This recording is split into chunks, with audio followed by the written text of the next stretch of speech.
Hello, my name's Brad Buchanan. I'm a retired professor of English literature. I taught at Sacramento State, and I'm going to give a series of lectures under the general title of Educating Marshmallow, who is my beloved cat, about some literary texts that I've taught, written about, thought about a lot over my career. And the first one is going to be Hamlet by Shakespeare. You might be familiar with it. Why am I starting with Hamlet? Well, because I wrote a big book called Indict the Author of Affection, Affectation, and Catachresis in Hamlet. So let's talk a little bit about catachresis. What is it?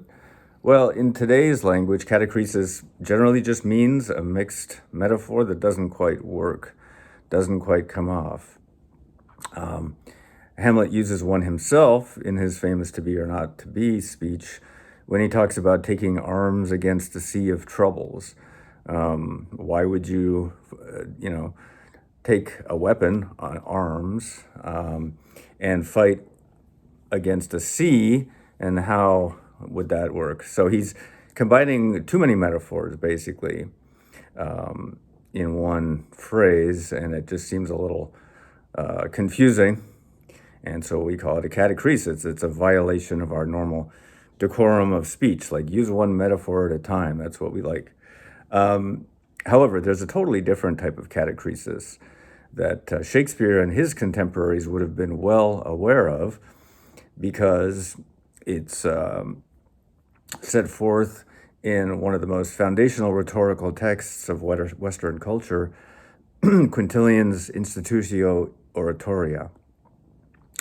And Quintilian talks about a different kind of catachresis, which he calls abusio, abuse, misuse of language. But this misuse is not always bad. In fact, sometimes it's necessary, Quintilian says, right, Marshy? Because we lack a word to translate a concept from a foreign language. So if that seems abstract, I'll give you the example that I'm using. The Greeks had a concept called kakozelia, which means just literally bad taste, or a taste for what is bad. And Quintilian, when he was trying to formulate the rules of rhetoric and public speaking and eloquence in general, wanted to translate that word. But he didn't have a ready-made translation for kakozelia that was going to work precisely. But he came up with something he called mala adfectatio, which means basically a taste for the bad, literally. But in the course of Institutio, he gets rid of the mala part, and he just calls this concept of affectation, kakozelia, he calls it just by adfectatio, period. So he gets rid of that mala part of the phrase and just uses a single word, which he is the first to use in this sense, and which is using an older word, adfectatio, is a much older Latin word, which basically just means to be like affected or impacted by something else, or it could also mean affection, like natural love for something or for someone. Okay, so what happens when when Quintilian's mala adfectatio gets translated into English, okay, is it causes a lot of problems, because the initial readers of Quintilian and translators in English, into English, did not have a word that was exactly equivalent, okay, to this adfectatio.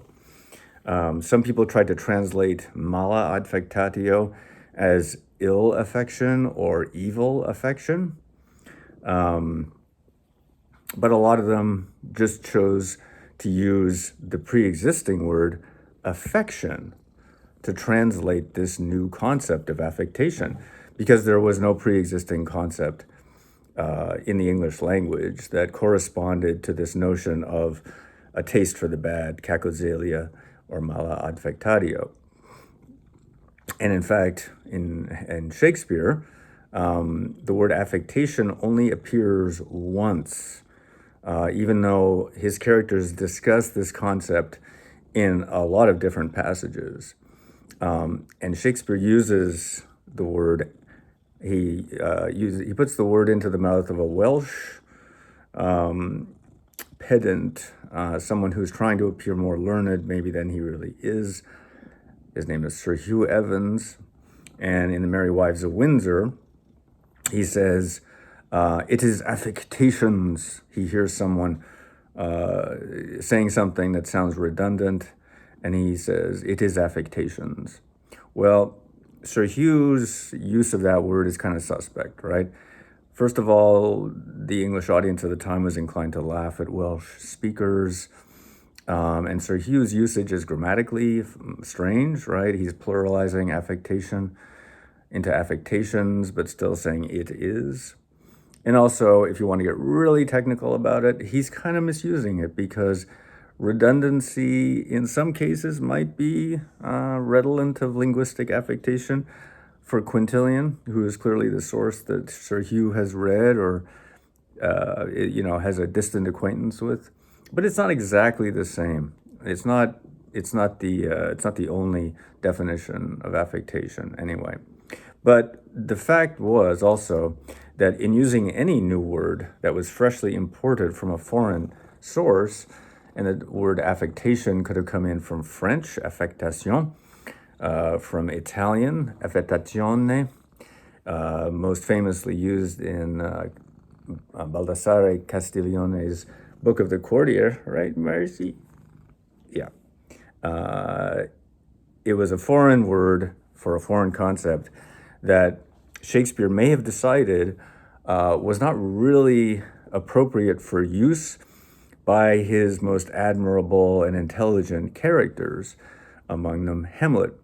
Another famous character in Shakespeare, Leontes from Winter's Tale, also uses affection in a way that is definitely much more akin to affectation than it is to natural affection.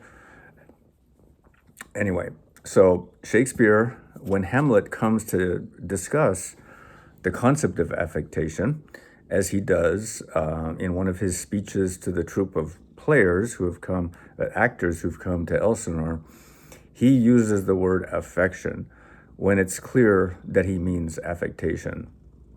This is also true of characters in Love's Labour's Lost, where I think Biron talks about thrice piled hyperboles and spruce affection.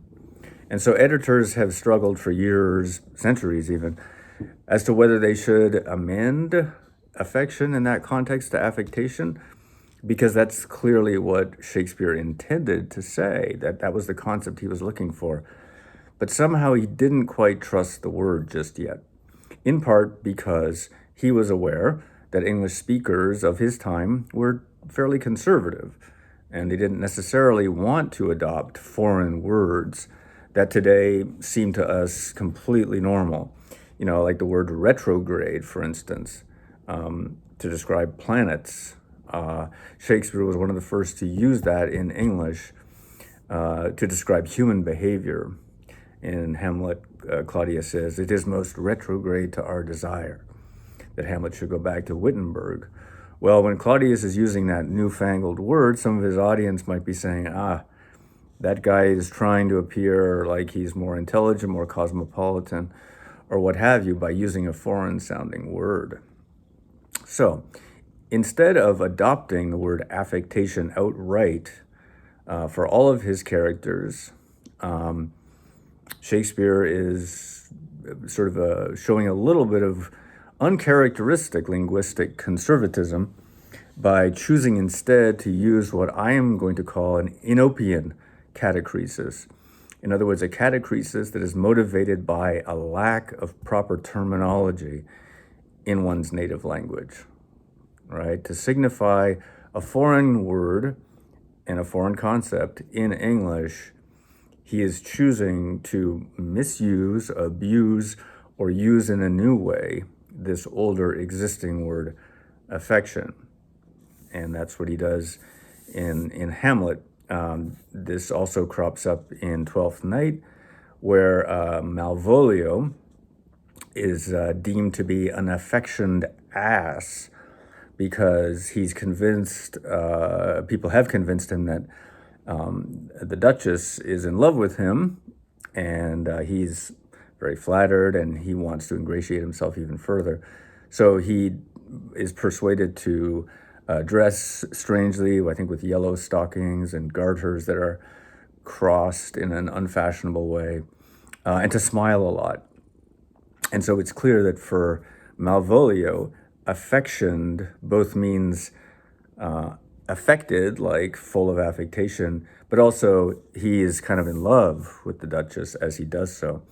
So that there's a slippage, as we can see in Shakespeare's texts, between the concept of a natural affection, like just love we have for each other, and affectation, which is definitely something a little different, right? Affectation in Malvolio's case is pretending to be someone he is not. He is not a guy who smiles naturally all the time. He's kind of a jerk.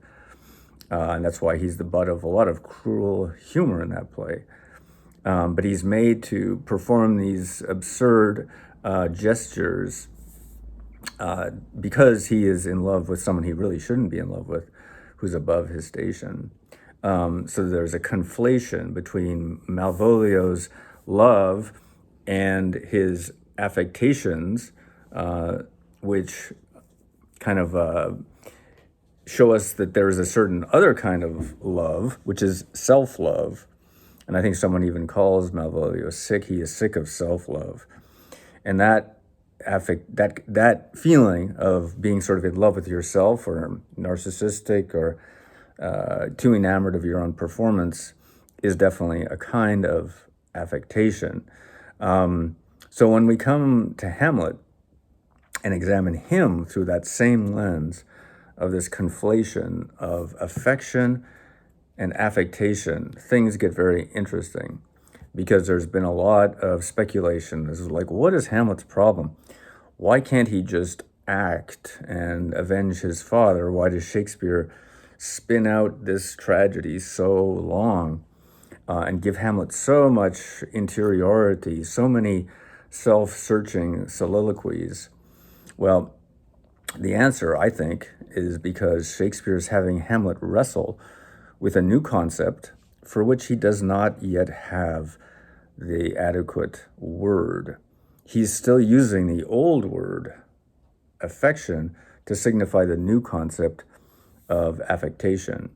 And in summarizing this, in the play, we might just say, well, Hamlet is profoundly perturbed psychologically and emotionally by the fact that he doesn't know what is a natural affection on his part and what is merely affectation on his part. And this is particularly troublesome in his relationship with Ophelia, because at times he seems very affectionate towards Ophelia. He's written her love letters, but then he later disclaims them. And as we'll see later on in the play, he really gets angry at Ophelia for being affected, for being a pawn in the game being played by his enemies, King Claudius, who's killed Hamlet's father, and Polonius, who is an artful courtier who is skilled at the art of dissimulation. So Hamlet has been kind of like forced to examine his own natural affection, maybe for Ophelia. Maybe they've slept together even, through the lens of affectation.